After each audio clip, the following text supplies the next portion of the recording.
Warahmatullahi wabarakatuh. Alhamdulillah saya dituntut 10 tahun oleh jaksa penuntut umum. Allahu Akbar. Masya Allah. Jadi jaksa penuntut umum jaksa penuntut umum sudah melakukan pekerjaannya dengan baik, pekerjaan dunia, nggak apa-apa, itu kan profesi ya.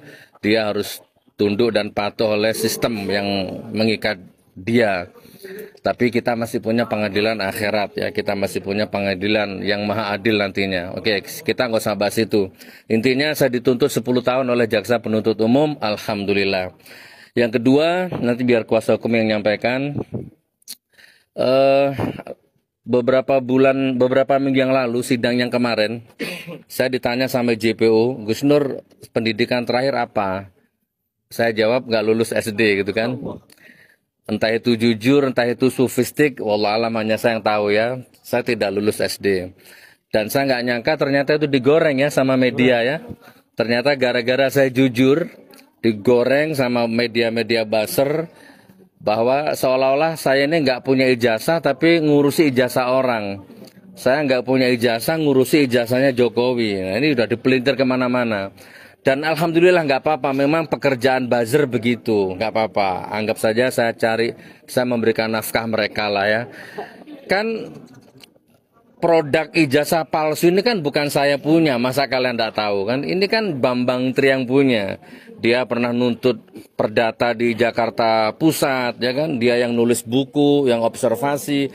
Saya kan hanya seorang YouTuber yang ngundang narasumbernya, kan hanya itu intinya. Dan di persidangan juga begitu alur ceritanya. Tapi ternyata tuntutannya sama ini dengan Bambang ini.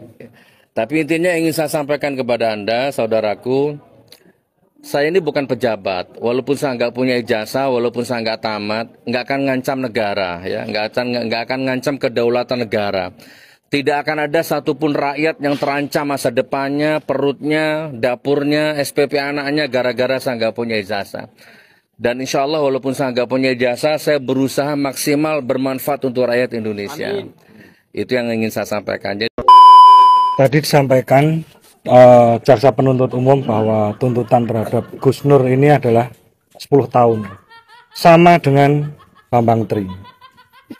Yang kita ketahui, mungkin teman-teman media juga kurang meliput, yang kurang exposure terhadap Gus Nur, bahwa beliau ini adalah seorang ulama. Entah terserah mau ngomong lulusan SD atau apa yang sekarang digoreng, tapi beliau ini dengan uang sendiri punya yang namanya pesantren di Poso, di Palu. Dan beliau ini dalam membiayai pondok tersebut itu jelas pakai uang pribadi. Yang pertama saya sampaikan bahwa dari persidangan tadi, dari tuntutan 10 tahun, jelas kita sangat keberatan. Dan itu tidak adil. Kita flashback sebentar ke belakang. Saya bertanya kepada Gus Nur di persidangan juga, apakah Gus Nur dendam dengan Pak Jokowi? Jawabnya adalah tidak, sama sekali tidak dendam dengan Pak Jokowi. Tidak punya alasan apapun. Gus Nur ini hanya warga biasa, warga yang ingin kritik pemerintahnya karena dirasa di masyarakat hukum belum tegak sepenuhnya. Assalamualaikum warahmatullahi wabarakatuh. Salam sejahtera untuk kita semua. Salam, Om Swastiastu, Namo Buddhaya, salam kebajikan, salam rahayu, salam Nusantara. Halo guys, apa kabar? Jumpa kembali bersama saya, Bastian Sebo. Saya jadi sedih ya melihat bagaimana ekspresi dari Gus Nur. Beliau saat memberikan keterangan seperti ini terlihat lesu, loyo, lemes besti. Ini kontras banget ya dengan kalau kita melihat video sebelum-sebelumnya, di mana Om Gus Nur ini ketika beliau memberikan ceramah, memberikan pidatonya ya, kata-katanya itu sangat bersemangat ya, penuh dengan caci maki, sumpah serapah. Saya bahkan ngeri banget pernah melihat potongan video yang dia mengatakan, mohon maaf ya, seperti ini, laknatullah, mati menggenaskan kamu 17 turunan. Itu kan mengerikan ya. Kalau memang dari pengacaranya mengatakan bahwa Gus Nur ini adalah ulama, mempunyai pesantren, ya dijaga dong.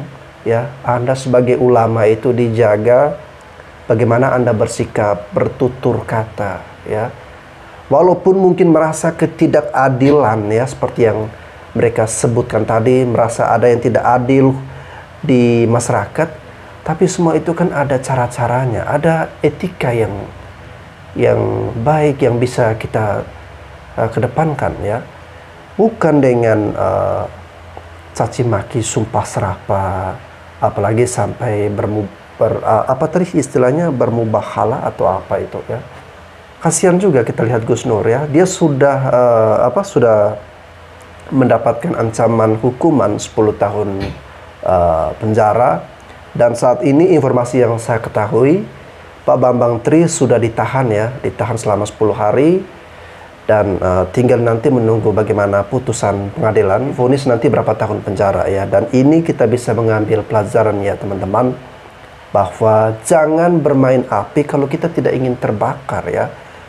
Ya, walaupun Gus Nur mengatakan dia hanya mengundang Bambang Tri sebagai narasumber dalam channel YouTube-nya, tapi kan dia juga hadir dalam persidangan, ikut memberikan kesaksian, turut membongkar, turut bersuara. Artinya mereka dilihat dan dipandang sebagai satu gerombolan, satu kelompok yang memang mempunyai rencana atau mempunyai visi misi yang sama, menyerang presiden tetapi dengan cara-cara yang tidak elegan, seperti menuduh Pak Jokowi menggunakan ijazah palsu ini. Dan sekarang ujung-ujungnya Gus Nur sendiri dan juga Pak Bambang Tri dan mungkin rekan-rekan yang lain, ya, harus menerima resikonya, harus menerima api yang terbakar yang kalian, ya, bakar sendiri.